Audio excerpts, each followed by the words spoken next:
And the winner is Caitlin Clark, ladies and gentlemen. Okay. I'm going to accept this award on behalf of her. It's a nice accessory for you in the meantime. Thank you very much. She's on Rookie season, Caitlin Clark, in her first eligible year, wins an ESPY award for WNBA Player of the Year. This comes as no surprise. The WNBA's reigning dynasty is unraveling in real time, and AJA Wilson can hardly believe it. For years, she's been the face of dominance, the standard everyone chased. But now, she's on the outside looking in, as Caitlin Clark rises and claims the spotlight meant for queens.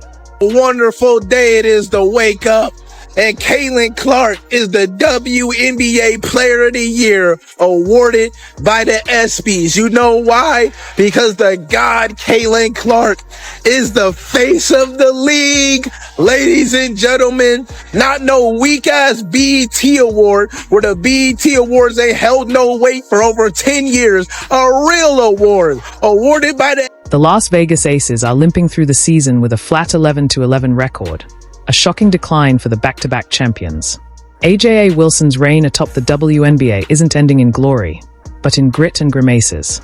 Meanwhile, the rookie-turned sophomore phenom Caitlin Clark has snatched the spotlight and officially claimed the title as the new face of women's basketball. Clark has officially won the ESPY for Best WNBA Player. The WNBA Player of the Year goes to Caitlin Clark. Congrats to CC for winning the ESPY. Well deserved. Would you guys like to know who she beat out? Would you guys like to know who lost to Caitlin Clark? This ain't no BET. All right. My bad. You know how y'all get. I can't even say no jokey jokes, man. Dang. Caitlin Clark officially won the ESPY versus the other nominees. She beat out Asia Wilson, Brianna Stewart, and The numbers paint a harsh picture of AJA Wilson's 2025 campaign. Once the undisputed rulers of the WNBA summit, her Las Vegas Aces have crashed down to earth with a .500 record, clinging to the 8th spot in the standings. It's a stunning fall, just 2 years removed from their 2023 championship run and only a season after a 2024 semifinal exit. The Aces have gone from perennial title threats to desperate playoff hopefuls. First 5 years that the WNBA has been alive, nobody has brought more attention to this league than Caitlin Clark. Nobody has brought more viewership to this league than Caitlin Clark. Nobody has done such a service bringing them out of the basement and into the mainstream other than Caitlin Clark. Yeah, there have been names that have come and gone. There have been names. Diana Taurasi, she was a name.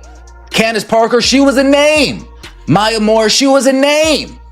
But they were just all big names in the WNBA.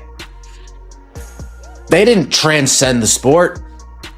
They didn't, oh my goodness, we got to sit down and watch. No. Great players, but not Caitlin Clark. AJA Wilson's stats still shine.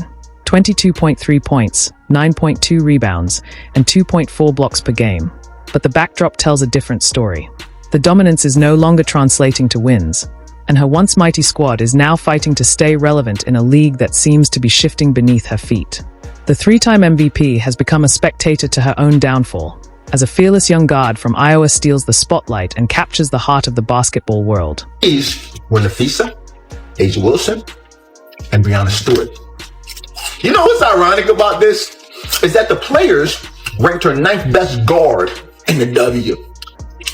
But whoever is voting on the nominees for the ESPYs says that she's a better player overall. I think we all know there's one player in that group of nominees that's not too happy about this shit. But congratulations to Miss Caitlin Clark, man. If you're enjoying the ride, don't forget to subscribe. Coach Becky Hammon's frustration has been impossible to miss.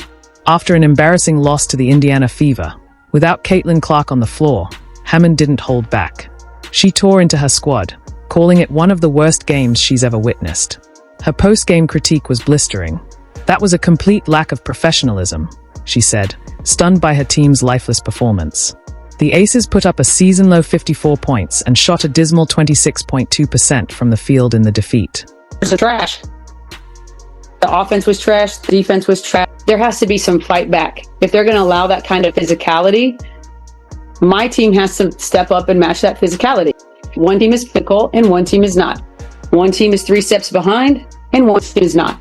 They got all the 50-50 balls. I mean, they busted our ass in every kind of way, Michael. There's just no two bones about it. It's one of the worst. The numbers only deepen the gloom. Las Vegas sits 9th in points per game, 80.2, 9th in defensive rating, 102.9, 10th in rebounds, 32.9, and 11th in field goal percentage, 41.3%. They are second to last in assists, 16.9, and dead last in fast break points, 8.1. For a franchise that once rewrote offensive record books and smothered teams on defense, this statistical nosedive marks a staggering organizational collapse. While Wilson's aces have unraveled, Caitlin Clark has skyrocketed, from a hyped rookie to the undisputed face of the WNBA. Her recent ESPY win for Best WNBA Player solidified that shift. Clark beat out a loaded field that included Wilson, the back-to-back winner in 2023 and 2024, along with Breanna Stewart and Nafisa Collier. It wasn't just an award. It was a torch passing. Great players, all deserving, awesome players, some of the best in the world. I actually think that those 4 are the best 4 players in the world. So definitely great competition with the nominees. We got to talk about it, man. Caitlin Clark, she came in and has been spectacular, especially that rookie season. She came in and was first team all WNBA, first team, absolutely sick, all-star, broke pretty much any record you can have as a rookie. She shattered it. You know, over 60 some records. What was the slogan? Is there a record for records? That Caitlin Clark's impact stretches far beyond trophies and stat sheets. Under her influence, the Indiana Fever reached the Commissioner's Cup championship for the first time in franchise history, pulling off a stunning 74-59 upset over the Minnesota Lynx to claim the WNBA's in-season title. And they did it without Clark in the lineup, a testament to how profoundly her presence has elevated the entire organization. Even with missed games due to injury, Clark's numbers remain elite: 16.5 points, 5.0 rebounds, and 8.8 assists per game. Her vision, tempo control, and basketball IQ have completely transformed the Fever's offense, unlocking her teammates' potential and raising the bar across the board. Now sitting at 12-11, the Fever are firmly in playoff contention, a remarkable turnaround for a team that spent the last 8 seasons on the outside looking in. Oh, she ain't the face of the league. She ain't this. She ain't that. Her second year in the WNBA, man. Running the league. WNBA Player of the Year, goofies. What y'all gotta say? What excuses y'all want to write in the comments? Y'all want to talk about her shooting slump, or how Kelsey and Aaliyah Boston are the better players on the team, or because she's white, or what you gonna talk about? Black people are cool that support her. What bullshit y'all want to talk about? Because you ain't taking this award away from the god Kate. The betting markets echo what fans and analysts have felt all season. Caitlin Clark is ascending fast. Throughout 2025, major sportsbooks have consistently listed her among the top MVP contenders. Even during her injury absences, Clark's odds have remained strong, with many believing she could mount a serious MVP run if she finishes the season healthy. But perhaps the clearest sign of AJA Wilson's decline is found in those same odds. Nafisa Collier of the Minnesota Lynx has emerged as the runaway favorite, with MVP odds ranging from -275 to -700 depending on the book. Wilson, once a fixture in the MVP conversation and a 3-time winner, has plummeted to +8,000, an afterthought in the race she used to dominate. Remarkably, Clark, despite missing significant time, still ranks ahead of Wilson in most MVP projections. Her influence transcends box scores. Whether she's on the court or sidelined, Clark drives more conversation, more engagement, and more excitement than Wilson's efficient dominance on a team fighting to stay afloat. In the eyes of fans and voters alike, the torch has already been passed. It's for ESPY, but the girl been carrying the league on her back and doing it while she's wounded. But as we know, people are going to say she didn't deserve it. Just like people said, Angel didn't deserve her award, or Angel didn't deserve to be on the cover of 2K26. And my message to y'all, don't hate them. The Aces' struggles run deeper than a single season. They reflect a franchise unraveling at its core. A series of bold roster moves have fractured the chemistry that once fueled their championship runs. The most glaring misstep?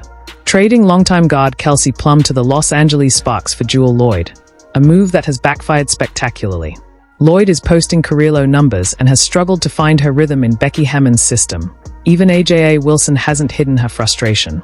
Throughout the season, she's voiced criticism, aimed at teammates, coaches, and even officials. Her visible emotional outbursts, including a fiery halftime tirade demanding accountability, have laid bare the pressure of carrying a team that's lost its identity. The exits of veterans like Tiffany Hayes and Alicia Clark in free agency further exposed the Aces' lack of depth. With her trusted supporting cast gone, Wilson has been forced to carry a massive load on a team no longer built to win titles. Meanwhile, questions are mounting around Hammond's leadership. Once hailed for guiding the Aces to back-to-back championships in 2022 and 2023, her system now looks outdated in a faster, more dynamic league. Las Vegas ranks near the bottom in nearly every major statistical category, and their once explosive offense has become a shadow of its former self. The dynasty isn't just struggling, it's coming apart at the seams.